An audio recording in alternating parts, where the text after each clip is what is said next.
Hi, everyone. My name is Lillian Marokian. I am a primary care physician at the Fish Center for Women's Health at the Brigham and Women's Hospital. And my talk today is Women's Health Take-Home Messages. So I have no disclosures. And today I will be summarizing and highlighting the take-home messages in each of these 6 topics presented in the Women's Health section of this review course.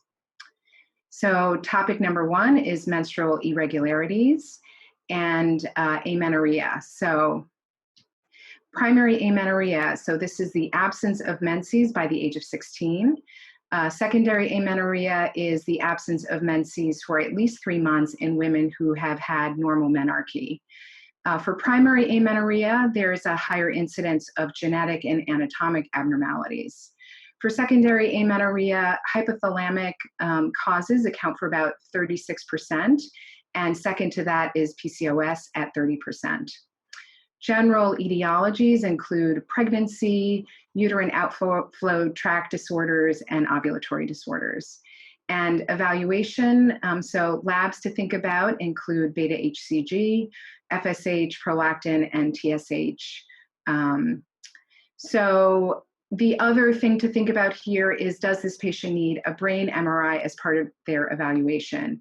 And the answer is yes, if they have primary amenorrhea, if they have headache, or an elevated prolactin level.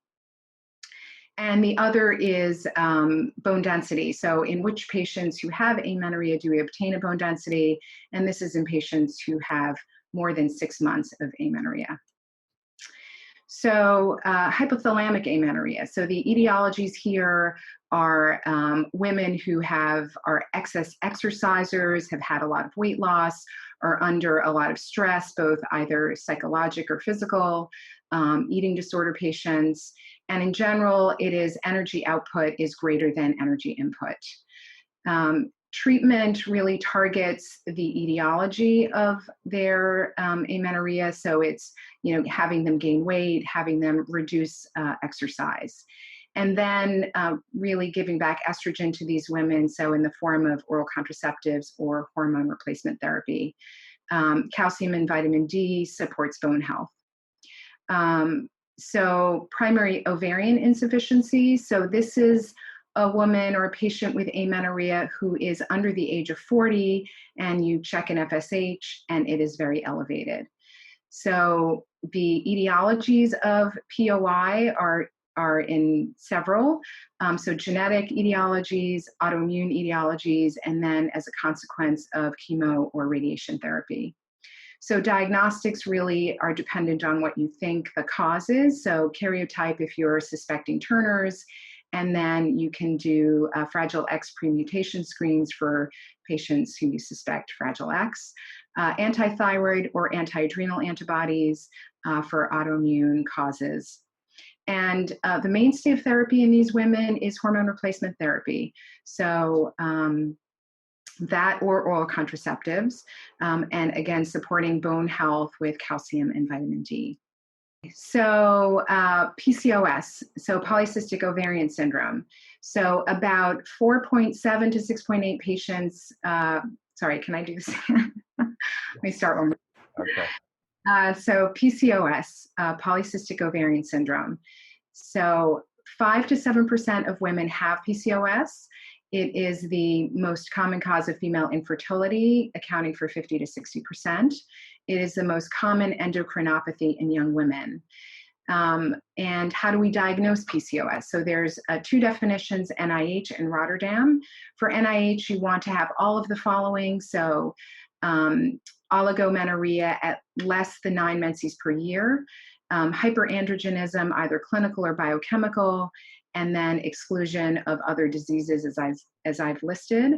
And Rotterdam is 2 of the 3 that are listed below. So again, oligo or amenorrhea, hyperandrogenism, and polycystic ovaries seen on ultrasound.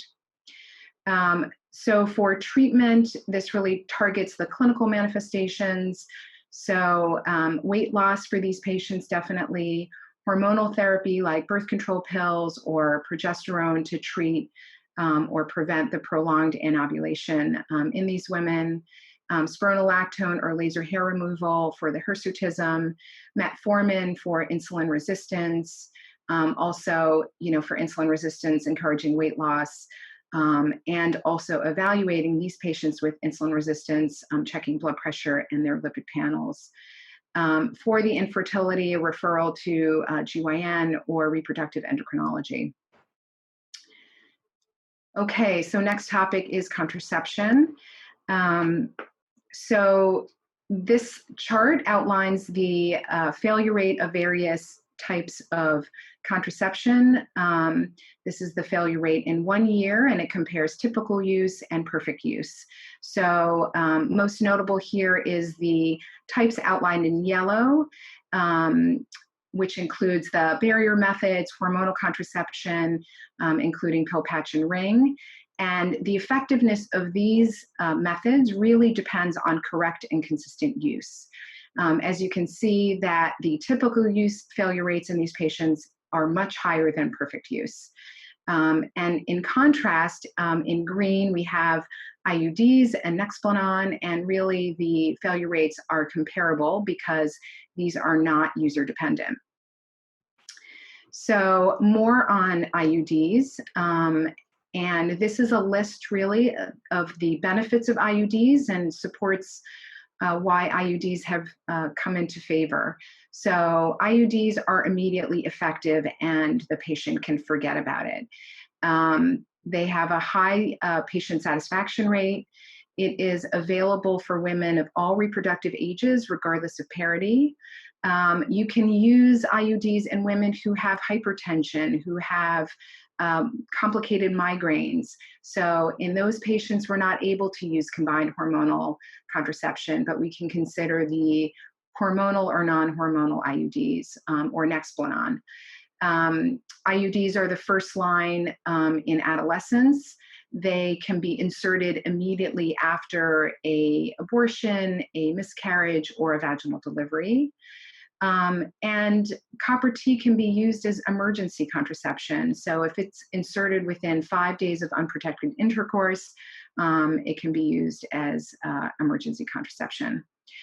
The other notable piece here is that upon removal of IUDs, you have a rapid return to fertility. And so this is important and is in contrast to oral contraceptives or, let's say, the Depo-Provera injection. So this chart is the types of IUDs, and I've tried to kind of organize it into hormonal and non-hormonal. So obviously at the top is the copper T, which is non-hormonal. It lasts for 10 to 12 years. Failure rates listed at 8 to 12 years, so about 2%. And then in green are the hormonal IUDs that are now available, and they're in kind of decreasing total hormone content. And I've listed the total content and as well the average amount of hormones secreted per day. So Mirena and Lolita you can use for about 5 to 7 years. Kylena also has a much lower dose, but can be used up to 5 years, and Skyla up to 3 years. Some notes about these IUDs. So the copper T, as it is non-hormonal, you definitely have more bleeding and cramping compared to hormonal IUDs.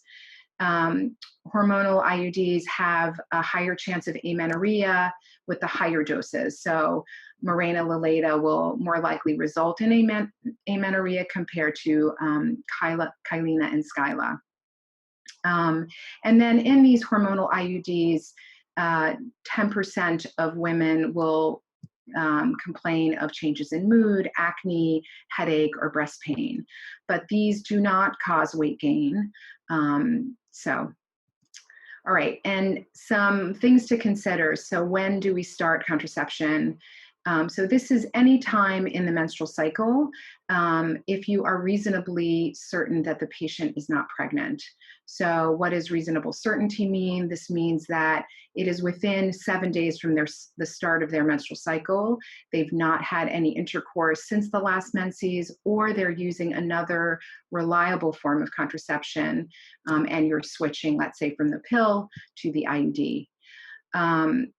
The other piece here is contraindication. So for combined hormonal contraception, pill, patch, and ring, because these are estrogen containing, it is contraindicated in patients who have hypertension, patients who have cardiovascular disease, smokers over the age of 35, and patients who have complicated migraines. So not classic migraines, but migraines with aura. All of these conditions pose a risk to the patient.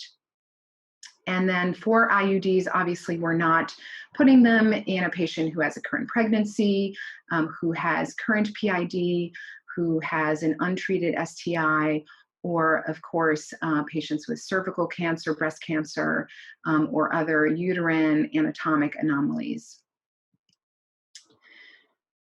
Okay, so the next topic is HPV. So some basics on HPV. It is the most common STI in adolescents. It's very common in general, so there's a 79 to 85% lifetime risk of having HPV. High-risk HPV has a high clearance rate, so this is good news. So 80% of patients will clear HPV in 12 months, and 95% of patients in 3 years. And we now know that almost all cervical cancer is caused by HPV. There are 45 mucosal and genital subtypes, and we divide these into high risk and low risk. So I've listed some of the high risk. This certainly is not a comprehensive list of the high risk HPVs, and these are the ones that cause abnormal pap smear, cervical cancer, anogenital cancer, and oropharyngeal cancer. Low risk HPV are non-oncogenic. So this, for example, is subtypes 6 and 11. So these are associated with genital warts and laryngeal papillomas. Okay, so now we are vaccinating a lot of our young patients, or hopefully most of our young patients, for HPV. So this is a routine vaccination in males and females ages 9 to 26. If you're considering it above the age of 26, this is a discussion that you would have with your patient. There are a few types of HPV vaccine, but we're now using Gardasil 9, which has been available in the US since 2017, and is a 9-valent vaccine. Dosing schedules depend on the age of the patient. So if you're starting in patients under the age of 15, it's 2 doses. And over the age of 15, it is 3 doses. And also, you can consider this obviously in immunocompromised patients at any age, and that would be a 3-dose regimen. Side effects, highest thing is 24% of patients will report local injection site redness and swelling, 10% fever. So cervical cancer screening. So we start screening our patients at age 21. And between the ages of 21 and 29, we're doing pap smears every 3 years if they're normal. We do not do routine HPV screening in this age group because HPV is so prevalent and clears readily. So we're only doing reflex testing for patients that have ascus or atypical squamous cells of undetermined significance. In our women over the age of 30 and up to 65, we're doing co-testing. So it is cytology and HPV co-testing, and if normal, we can go every 5 years. If you're doing cytology alone, then you go every 3 years. There is an HPV alone test called COBRIS, which you can do every 3 years, and this is in patients over the age of 25. So our high-risk patients, we screen them more frequently. And who qualifies for high risk? So these are patients who have a history of CIN2 or 3 or cervical cancer. And they need sort of regular screening for 20 years from the date of diagnosis. Other patients in this category include patients who had in utero exposure to DES, who are immunocompromised or HIV positive. And then when do we stop? So we can stop pap smear screening at the age of 65 if we have had 3 consecutive negative cytologies or 2 negative cytologies with negative HPV co-testing within the prior 10 years. And of course, the last screen needs to occur within 5 years of stopping. You can also stop in your patients who've had a hysterectomy with their cervix removed for benign disease. But if they have had a hysterectomy for CIN 2 or 3, then you're going to be continuing pap smear screening as noted above. Okay, so what about management of abnormal pap smear? So in this case, we have a 30-year-old female who presents for routine pap smear screening. The results state unsatisfactory cytology and HPV co-testing is negative. So what do you do next? What is the next step? So we can use this app, so the ASCCP app for management. You can also use it for screening guidelines. So in this case, we would select management guidelines. We go to the next screen, and then we put in the key demographics, so the age of the patient, HPV status, pregnancy, and then the results. So you select here unsatisfactory, and then move to the next screen, which then gives you your recommendation. And so in this patient, we would need to have her return in 2 to 4 months for repeat cytology. Okay, so next topic is medical complications of pregnancy. So hypertension. So some definitions. Pre-existing hypertension is hypertension in your patients before 20 weeks gestation. Gestational hypertension, in contrast, begins after 20 weeks. So elevated blood pressure after 20 weeks gestation and without signs of preeclampsia. So preeclampsia is hypertension after 20 weeks, but also has proteinuria or other end organ manifestations.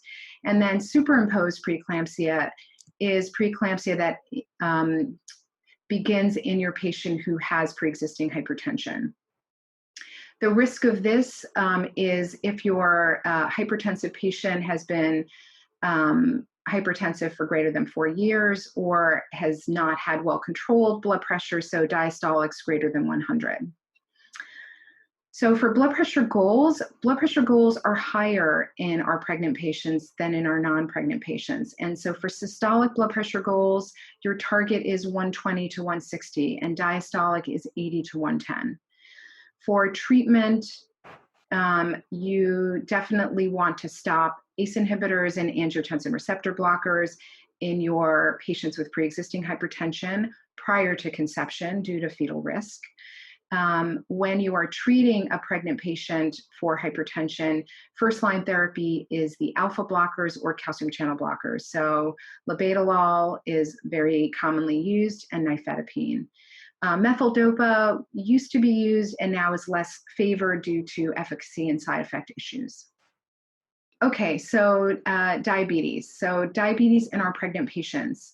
So the take-home message here is that preconception counseling in your patients with pre-existing diabetes is essential for good outcomes. We want to normalize their A1C prior to conception because birth defect risk is directly related to their A1C at conception. So talking about preconception glucose control and reviewing with them that this reduces birth defects. So goals of therapy are A1Cs less than 6.5%. In your patients who develop diabetes or have diabetes during pregnancy, I've listed some of the blood glucose goals. So your fasting blood sugar should be less than 95, postprandial 1 hour less than 140, and then 2 hours less than 120. And A1C goals are similar, so less than 6% if that's achievable without too much hypoglycemia. For treatment, and particularly in gestational diabetes, diet and glucose monitoring is the mainstay. In our patients with pre-existing diabetes, if they are on other agents other than insulin, you want to change them to insulin. As they are pregnant, keep in mind that insulin resistance increases as the pregnancy progresses. So their insulin requirements will increase during pregnancy. And in general, I've listed the different insulin types, long-acting, short-acting, and pumps that are used in our pregnant patients. A side note on gestational diabetes. So this, again, is diabetes that is first diagnosed during pregnancy and resolves with delivery. Keep in mind that the future risk of type 2 diabetes in these patients is very high, so upwards of 60 to 70%. So these patients need to be regularly screened throughout their life. Okay, so hypothyroidism in pregnancy. So essentially, the goals of TSH in these patients is a TSH below 2.5. So at conception and then during their pregnancy, roughly less than 2.5 or 3 is the goal. And for treatment, keep in mind that thyroid hormone requirements increase during pregnancy and then return to pre-pregnancy requirements postpartum. So at delivery, you can reduce their thyroid hormone dose to pre-pregnancy levels and then monitor their TSH and recheck it in 6 weeks. Okay. So next topic is osteoporosis. So who do we screen? So general guidelines are we screen all women over the age of 65. We screen men over the age of 70 who do not have any risk factors for osteoporosis. If they have risk factors, then we're screening them earlier. Postmenopausal women who are under the age of 65, so between 50 and 65, and you find that they have risk factors for osteoporosis, you're going to screen them earlier. And any patient who has a fragility fracture should be screened. The FRAX calculator is another tool to assess their risk of fracture or risk of osteoporosis. So this calculator assesses their 10-year risk of major osteoporotic fracture and hip fractures. The limitation of the FRAX calculator is that it underestimates the risk of fracture at the lumbosacral spine as it uses the femoral neck bone density in its calculation. Also, it underestimates the risk in patients who are on chronic high-dose steroids. So you can adjust the FRAX by 15% for major osteoporotic risk and by 20% for hip risk in patients on high-dose chronic steroids. So treatment, who do we consider medication treatment for? So patients with either vertebral or hip fractures, patients on DEXA who have their T-scores minus 2.5 or lower, so upwards of negative 2.5 at the lumbar spine, femoral neck, or total hip. If your patient has osteopenia on DEXA, but their FRAX score is their 10-year probability of a major fracture is greater than 20%, or hip fracture greater than 3%, this is an indication to start medication treatment. Other high-risk conditions are a patient who's had a recent fracture, and recent means within 2 years, or if they've had a wrist or humeral fracture. Keep in mind, a Colles fracture is considered a fragility fracture. And then, of course, patients on steroids, as they have a high risk within the first 6 to 12 months of use. So treatment, so non-pharmacologic treatment for osteoporosis. So this is targeting lifestyle. So it is stopping smoking, reduction in alcohol use, counseling patients on weight-bearing exercises and muscle strengthening exercises. Adequate vitamin D and calcium. So vitamin D daily, somewhere between 800 and 1200 IUs, with a goal vitamin D level of greater than 30 nanograms per milliliter. Calcium in diet, so this is your daily dietary recommendations, and counsel patients for supplements only if they're not getting enough calcium in their diet. For pharmacologic agents, so I've divided this between anti-resorptives and anabolics. So anti-resorptives, so bisphosphonates come in oral and IV. So the oral bisphosphonates, and specifically alendronate and risedronate, reduce vertebral, hip, and non-vertebral fractures. The IV zoledronate or reclass reduces hip and vertebral fractures, but not non-vertebral fractures. Raloxifene, which is a SERM, is second line. It has some data on reduction of vertebral fractures. You can think of this in your patients who are younger, who have a family history of breast cancer, as this does also reduce the risk of ER-positive breast cancer. You can use it for years, and to keep in mind, there is a slight increased risk of VTE and stroke. So the next agent is denosumab or Prolia, and this is a very effective agent. It's reducing vertebral, hip, and non-vertebral fractures. And notably, you can use this in your patients who have chronic kidney disease. Things to keep in mind if using Prolia, there is a slight increased risk of infections, including cellulitis and erysipelas. Also, you cannot abruptly stop this medication as there's a rapid loss of bone density. So you can transition to another medication, but you cannot abruptly stop it. Anabolics, an example would be teriparatide. This has a side effect of causing osteosarcoma in rats. You can consider these agents with endocrine consultation and when your anti-resorptive agents are ineffective. Okay, a little bit more on bisphosphonates. So again, as I mentioned, there are oral bisphosphonates and IV. So the oral bisphosphonates we're using for about 5 years, and it can be used for longer as long as you're monitoring the patient, as long as they need it or continue to need the agent. For IV zoledronate, it's an annual infusion once a year for 3 years. Regarding stopping or drug holidays, so if you're monitoring your patients and they're improving and they remain low to moderate risk, you can consider stopping the drug and then continue to monitor them. Side effects or contraindications in bisphosphonates. So you cannot use bisphosphonates in patients with CKD, so a GFR less than 35.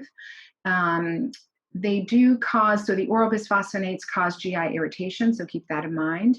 And the IV infusion causes, in some patients, a flu-like reaction. This is minimal, it is short-lived, and you can pre-treat with NSAIDs in some cases. So other side effects that have gotten a lot of press is ONJ and atypical femur fractures. So for osteonecrosis of the jaw, this is very rare, but we still need to make sure our patients have a dental checkup prior to starting bisphosphonates.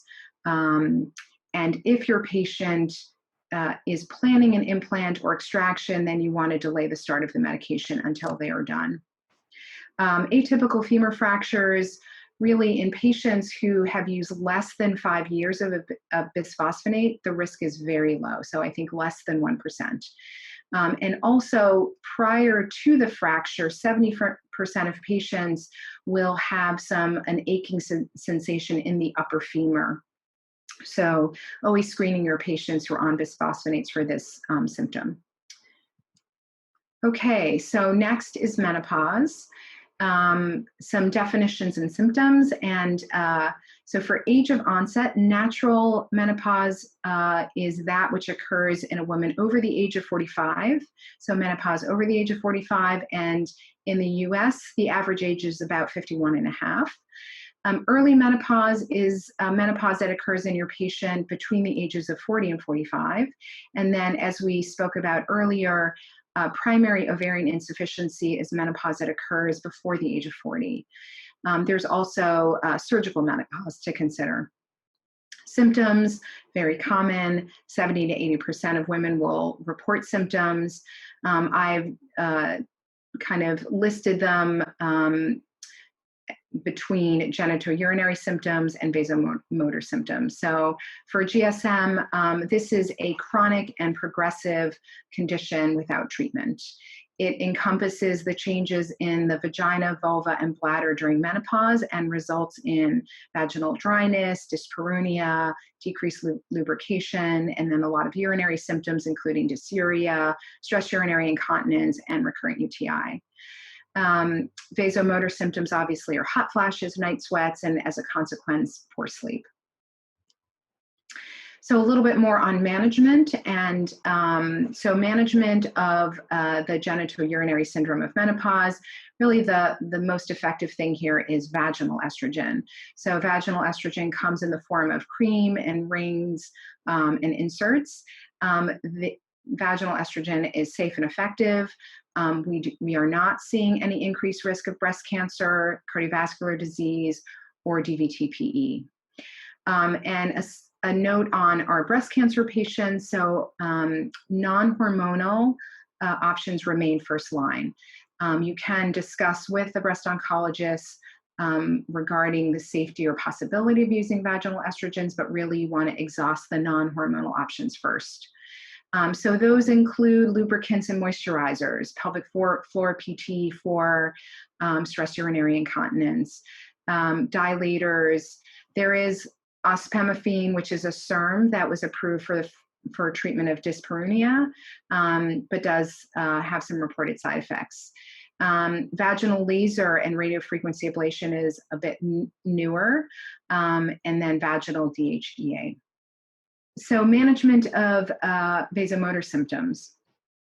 So here you're going to counsel your patient on lifestyle management. So this includes diet, weight control, regular exercise, avoiding tobacco use, reduction in alcohol use, keeping cool. A lot of patients ask about phytoestrogens. Generally, these have been shown to be ineffective in randomized controlled trials. For non-hormonal treatment of hot flashes, you can use SSRIs, SNRIs, gabapentin, oxybutynin, or clonidine. So SSRIs, the only FDA-approved one is paroxetine at 7.5 milligrams that your patient would take at nighttime, and this is known as Bristol. You can use any of the other SSRIs, but keep in mind that they can impact the effectiveness of tamoxifen. So in your patients who have breast cancer or suffering from hot flashes or on tamoxifen, you might want to talk to them about other agents first. So for example, SNRIs like venlafaxine and desvenlafaxine can be used for hot flashes, as well as gabapentin. And a note on postmenopausal hormone therapy. So this definitely improves vasomotor symptoms. And the general guidelines here are to use postmenopausal hormone therapy at the lowest effective dose, and generally not more than 5 years, though in some cases longer might be okay. The Women's Health Initiative showed an increased risk of CHD, stroke, and invasive breast cancer in women on hormone therapy, yet also a reduced risk of fracture and colorectal cancer. So when thinking about postmenopausal hormone therapy in your patients with hot flashes or vasomotor symptoms, you would not be prescribing this in patients with a history of VTE, breast cancer, cardiovascular disease, liver disease, or endometrial cancer. Okay, so this concludes my talk today, and I thank you for your attention.